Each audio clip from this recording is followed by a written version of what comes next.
अपेक्षा शिक्षकांनी विद्यार्थ्यांसोबत सरचे कार्यक्रम सर्वत्र झाले पाहिजेत आणि म्हणून या पिता पुत्रांचं मी मनपूर्वक अभिनंदन करतो। त्यांचं उडान नावाचं या विषयावरचं छोटंसं पुस्तक मी वाचलं आहे आणि त्यांचं म्हणणं असं आहे की माणसाने शिक्षणही भरपूर घ्यावं, यशही भरपूर मिळवावं आणि हे सगळं मिळवण्याचे प्रयत्न बालपणापासून करावेत, म्हणजे यापैकी कोणती गोष्ट जमते आणि त्याचा एंड, या शिक्षणाचा एंड हा देशाच्या हितामध्ये आहे, त्यातून देशाची भरभराट होईल असा विश्वास त्यांचा आहे। म्हणून त्यांना मी मनापासून धन्यवाद देतो। भाषणातही कदाचित तो विषय येईल की पॉझिटिव्ह राहावं माणसाने, जे घडतं ते बऱ्यासाठी आणि ते घडवण्यासाठी माणसाचं मनगट मजबूत लागतं। ते मनगट जर मजबूत असेल तर वाईटातूनही चांगलं घडू शकतं आणि या दोघांनी तो प्रयत्न केला आहे आणि त्यांची अपेक्षा आहे त्याप्रमाणे हळूहळू हा प्रयत्न सगळीकडे केला जाईल। एकच उदाहरण सांगतो, कारण मला दिसतं इथे बरेच बोलणारे पण आहेत, ऐकणारे पण आहेत।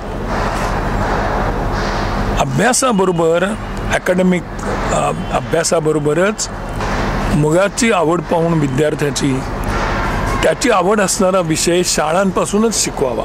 स्वाभिमानी शेतकरी संघटनेची चळवळ ही प्रामुख्यानं उन्हातान्हामध्ये काबाड कष्ट करून निसर्ग आणि सरकारी धोरण आणि एकूणच व्यवस्था यांच्या विरोधामध्ये लढण्यासाठी उभी राहिलेली ही चळवळ आहे आणि या चळवळीमध्ये गेल्या 20-22 वर्षापासून माझ्याबरोबर खांद्याला खांदा लावून लढणारे जे अनेक कार्यकर्ते खेड्यापाड्यातील आहेत, त्यांची ताकद वाढली तर आपोआपच चळवळीची ताकद वाढेल आणि म्हणून त्यांनी आत्तापर्यंत केलेल्या कामाला जनमान्यतेची जोड द्यायची असेल तर त्यांना स्थानिक स्वराज्य संस्थेमध्ये निवडून आणणं माझं कर्तव्य आहे आणि त्या दृष्टिकोनातून त्यांना निवडून आणण्यासाठी जे काही करावं लागेल ते करण्याचा प्रयत्न करतोय। अर्थात पैसा खर्च करायला सोडून, कारण पैसा आमच्याकडे तर अजिबात नाही, इतरांच्याकडे आहे काय मला माहिती नाही आणि मग अशा परिस्थितीमध्ये मोठ्या झाडाखाली छोटी रोपं वाढत नाहीत आणि ज्यासाठी आम्ही सत्तांतर घडवून आणलं ते लोकसभेच्या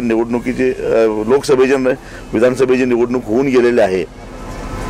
अजून पुढच्या सार्वत्रिक निवडणुकीला काही काळ आहे आणि अशा परिस्थितीमध्ये सध्या आमचा पक्ष वाढला पाहिजे, आमच्या कार्यकर्त्यांना बळ मिळालं पाहिजे, त्या दृष्टिकोनातून जे आवश्यक आहे ते मी करतोय। नाही, जागेच्या संदर्भामध्ये आमची चर्चा झालेली नाही आणि आता एकूणच भारतीय जनता पक्षाचे जे धोरण आहे ते धोरण बघितलं तर त्यांना तळागाळातून पक्ष वाढवण्यापेक्षा त्वरित निकाल देणारे किंवा रिझल्ट देणारे किंवा प्रत्येक जिल्हा परिषद महापालिकेत आपला कब्जा कसा करता येईल यासाठी आवश्यक असतील ते सगळे मटेरियल घ्यायची ती त्यांची मानसिकता आहे, परंतु आम्ही विचारानं राजकारण करणारी माणसं आहोत।